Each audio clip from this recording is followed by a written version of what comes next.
The starts have been really aggressive in these races, fighting it to the front. Oh, and a missed pedal. That is a problem.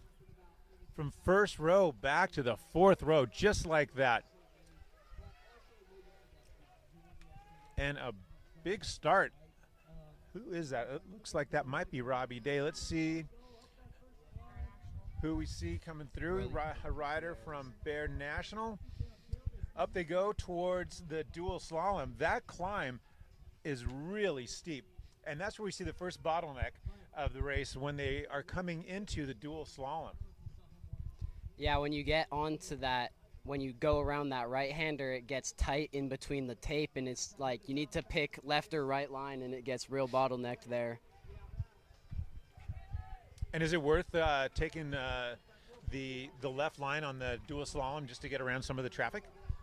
Yeah, it's probably about the same speed, honestly, but it's probably less congested in that part of the track. All right, going into local glory, I'm not sure who the riders were, but there was somebody was tussling with Caleb Schwartz.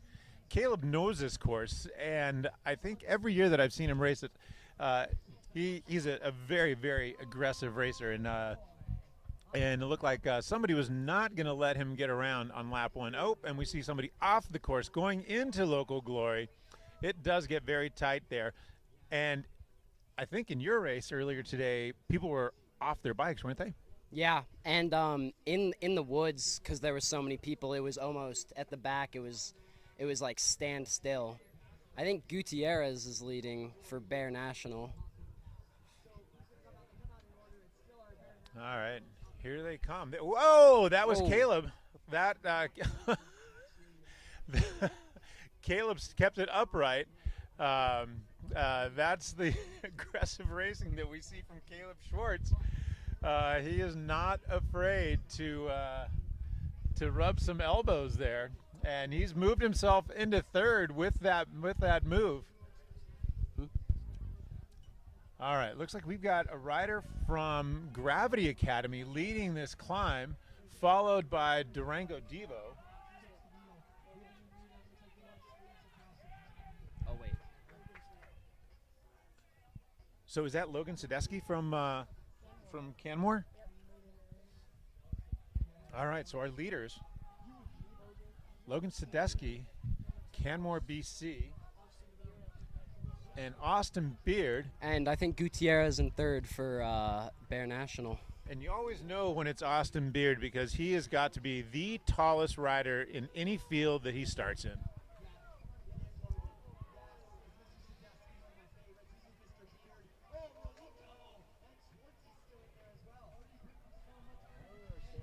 All right, let's watch these riders heading into local glory. Well, we've got a group of about 6 riders that have separated themselves. Yeah, and that's a perk of being at the front of this is you can break yourself off so much easier, and then it's just the air is so much cleaner for you to move around in and not like get locked up because someone in front of you couldn't make it around something. Yeah, what are some of the pitfalls of a bad call-up? Well, I mean, just immediately off the start, if you're in the back, you gotta work your way up through a lot of people, and that can take a lot of energy out of you. There's that, and then there's also just if someone messes up in front of you, you kind of suffer from that, and that's why getting points is very important. Having a great call-up really can dictate your race. Yeah, that start position and what the people in front of you do can definitely have an impact on how your race goes, right? Oh, yeah. All right, so looks like we've got Austin Beard, Logan Sadesky. There goes Caleb into third place. Looks like he passed somebody, but that person was not going to have it. Got him back. Caleb powering up in a huge gear. Austin Beard leading into the dual slalom.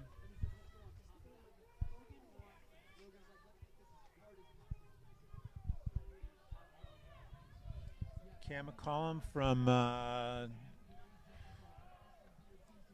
Donovan Racing behind Caleb Schwartz.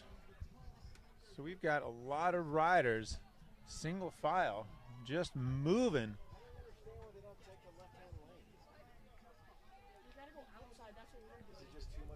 Yeah, well, actually, thinking about that, coming out of the dual slalom, a smart thing to do is because the tape, they pushed out the tape super wide, and if you push yourself out to the tape, you get a better, straighter line into the road, and it's ultimately faster for you. So I've heard that that's a pretty slick corner. What was your experience in the race earlier today? Well, it was definitely, for us, it was raining super hard at that time. And, if you got on the grass, it was a little bit drier than the corner because the corner had gotten super ridden out and blown out. All right, so after that lap, we've got Austin Beard in first, Logan Sadesky second, Cam McCall in third, Caleb Schwartz in fourth, Adam Moat fifth, Raulito Gutierrez sixth, Owen Deal seventh, Jerry DeFore eighth, and Justin Peck in ninth position. 8 laps to go, I heard. All right, so we're going to have a 10-lap race today. That means that these athletes are really moving. And here comes Austin Beard and Logan Sadecki up the climb to the dual slalom. And maybe in the background you might hear some whistles blowing. We have got some lapped riders in UCI events. Riders who are outside of 80% of the time of the leader are going to get pulled. And part of that is for the safety of the riders so that the course doesn't get crowded and the leaders are not trying to get through lap traffic. And there is a big group behind the lead 3 riders. Led by Gutierrez from Bear and Caleb Schwartz just hanging on to the back of that group.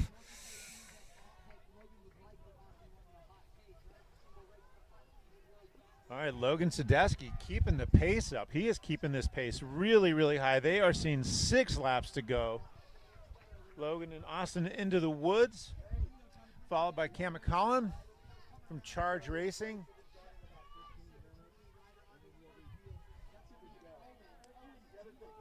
We have got a group of 5 heading into Local Glory together.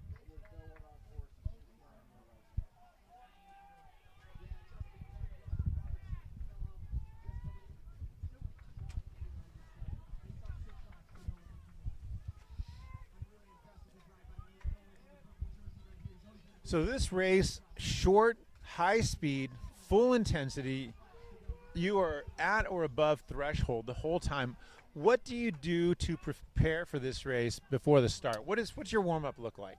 Well, for shorter races like this, you definitely want to warm up for longer so that you can go into it super hot and then just keep that intensity up the whole time, because you do have to keep a really high intensity pace the entire time. So definitely you got to warm up harder and longer so that you can come into it going real hot and just firing.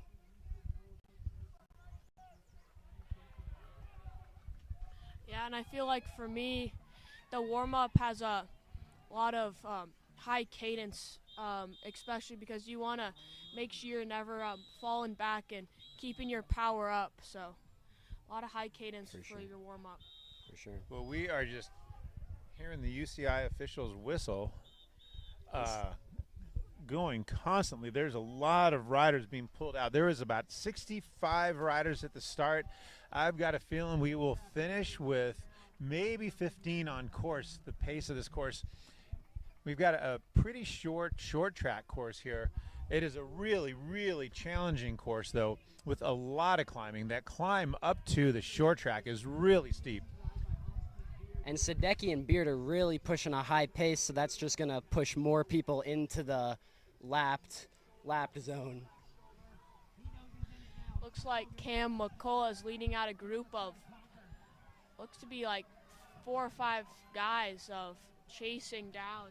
So that'll be a fun race to watch play out. How steep is that climb up to the dual slalom? Because I'm watching these riders go into it with a lot of speed, but it looks like that momentum just starts to peter out around that right-hand turn. Tell us what that climb is like. Yeah, no, it's for sure steep, and you do come in with a lot of momentum from that flat spot by the start chute, but the grade really just picks up, and you lose a lot of momentum, and trying to figure out a way to keep a hold of that momentum is something that's really hard. But if you can just push through it, it'll be over in a second, straight into the dual slalom. Yeah, watching those riders drop into the dual slalom, it looks like that first little dip in. They are so eager to catch your breath. How much recovery were you able to get on the dual slalom? Really not that much because it's just those two corners, but if you could, it's just anything you can get, anything you can take for recovery is great because you're pushing such a high intensity during short track. So looking at our leaders, they are looking at each other, taking drinks. It looks like they backed off on their pace for just a little bit, taking the measure of each other, making sure that they stay hydrated, and probably taking on board a little bit of fuel. And now here they go again, making sure they're keeping that pace high. They don't want to let the riders behind close in. They are going to drop into the dual slalom, come into the start straight, and they will see 4 laps to go. And they're coming out of the dual slalom before that big pack even reaches the top of it, so that just goes to show how big of a gap they have working together. That pace is incredible that they're setting. They backed off for just a moment going through the start section, but they are back on the gas. And Caleb Swartz and Owen Deal trying to latch back onto that lead group of 2 coming through the start or through the finish. Caleb goes for the left-hand pass coming into this downhill. Oh, Caleb getting a little bit loose, making the turn into local glory. He definitely wants to make a mark at this point in the race, try and catch up to those 2 leaders with 4 to go. 4 to go. It's not a lot of time, but it's enough that they can make a big difference in their own race and in their position. If he can keep that pace up, they are going to make a nice separation from the riders behind him and maybe solidify their position in 3rd and 4th. But it looks like it's going to be a battle for 3rd and 4th as it stands. I think so.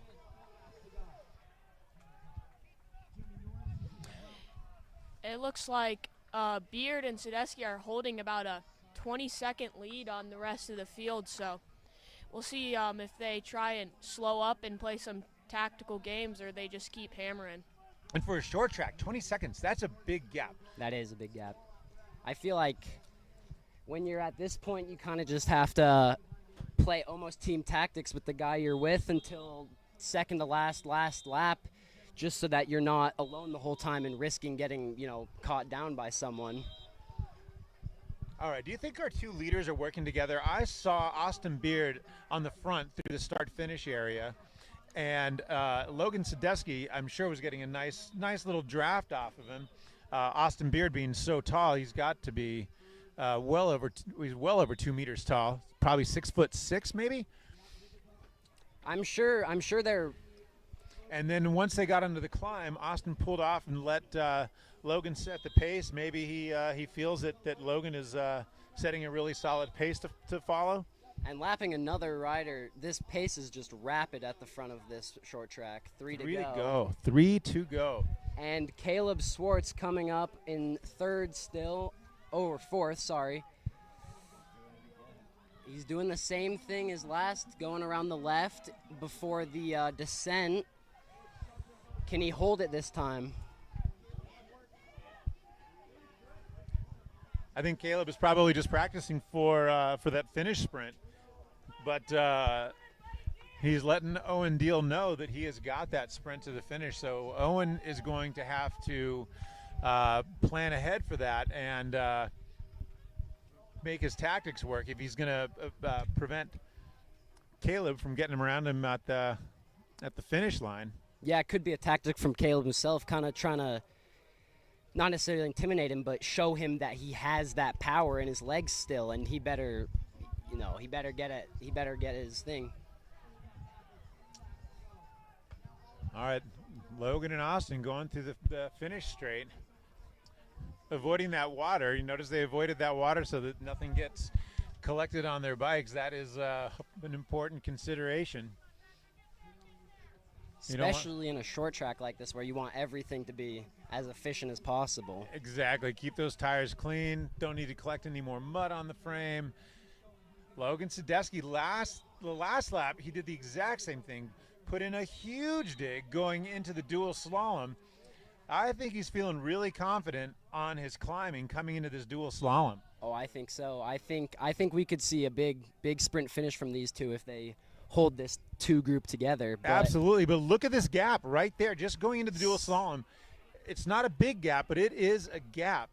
And it's just it could be the beginnings of anything, because if, Beard's starting to fall off a little bit, Sadesky can tell, and just if he goes and gets him, then...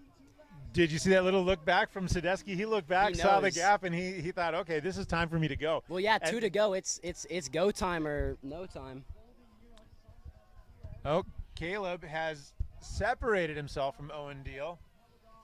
Also, Sadesky's coming off a couple wins back in Canmore last weekend, so definitely some positive motivation coming into this weekend. For sure. Looks like Caleb and Deal kind of separating, and they still got like 10 seconds on the group behind them, which is starting to frack as well.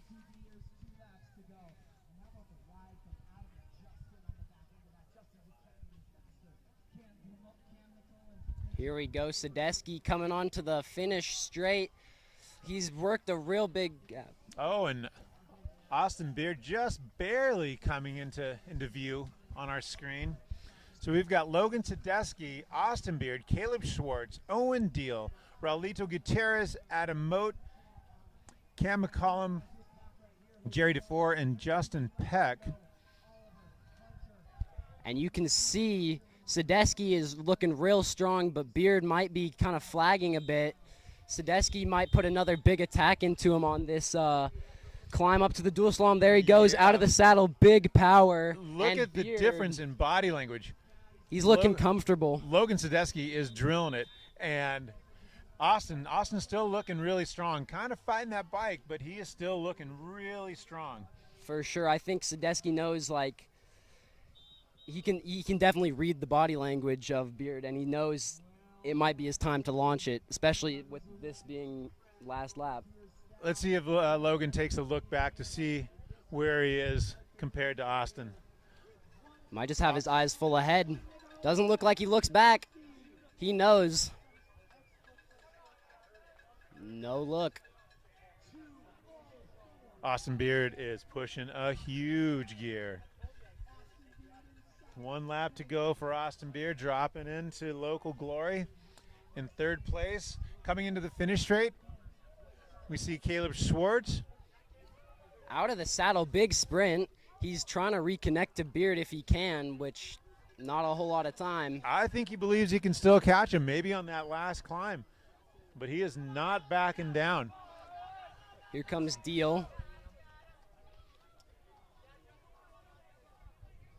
Yeah, and Caleb and Austin are only 10 seconds apart, so see if Caleb can really put in a push and maybe close him at the end. He's been really sprinting up this final hill, so it looks like he still has some juice in his legs. Yeah, if Caleb can get, close to him on the descent and then through the start straight and put some big power in, maybe up the climb to the dual slalom, he might just be able to get him here.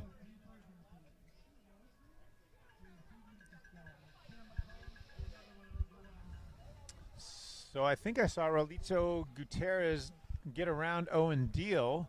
So they switched positions. Adam Moat moved up a position. And Justin Peck is in 7th position.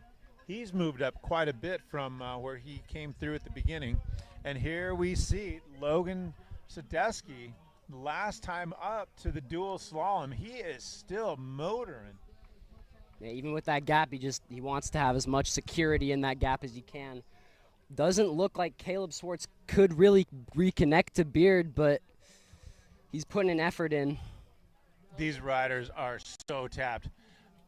Austin is just pedaling his way to the top. Looking forward to that downhill. Caleb just wrestling with that bike, looking to get to the top. Oh, and we see Adam Moat is charging hard.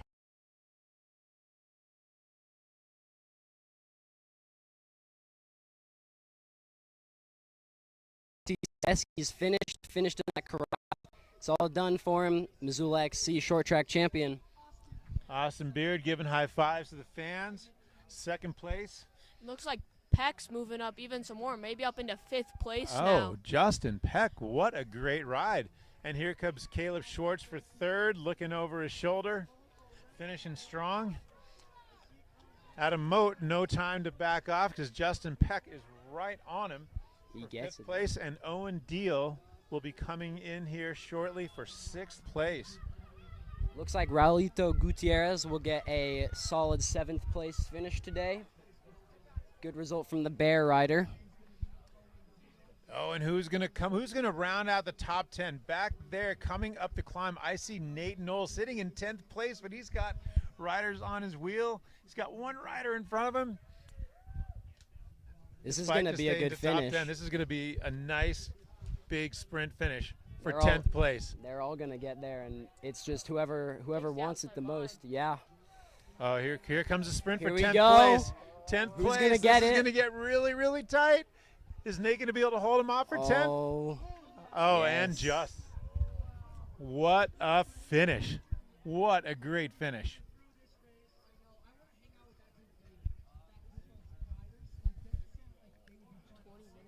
Oh, the intensity of this race was incredible. That is so impressive. Looking at the level that these riders were going, the speed that they're riding for 20 minutes, I can't even begin to imagine. Yeah, there's like conversation for which is harder, XCO or XCC, and I think XCC is just all as hard as you can go for 20 minutes, and some people could put an argument in that's more difficult than trying to pace it a little bit more. Yeah, looking at some of these racers over there, they're sitting on their bikes, hanging over the handlebars, catching their breath. But it's great to see this crowd here in Missoula, Montana. And we finished up the Missoula XC of 2025 with some beautiful weather. So this was quite a treat compared to yesterday when we had the great fortune of commentating in the rain and hail. Also, just as you predicted, only 11 of these men finished all 9 laps today.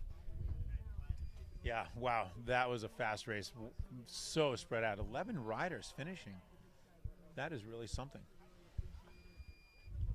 And for such a big field, that many riders only finishing really goes to show how fast those two were pushing that pace at the beginning of the race just to get almost to those riders in the back. Yeah, they were pushing some big power. That is a great point. That is a great point. Yeah, they had to be pushing really, really hard to spread it out that much. Mm-hmm. Such a dominant performance by those two. Oh yeah, Sadesky and Beard just took control. All right, well that is it from Missoula, Montana, Marshall Mountain 2025 Missoula XC. Thank you all so much for joining us here. I'm glad you had a chance to watch the racing. If you're not actually here on the mountain, we will see you next year. Thanks a lot and take care. Bye-bye.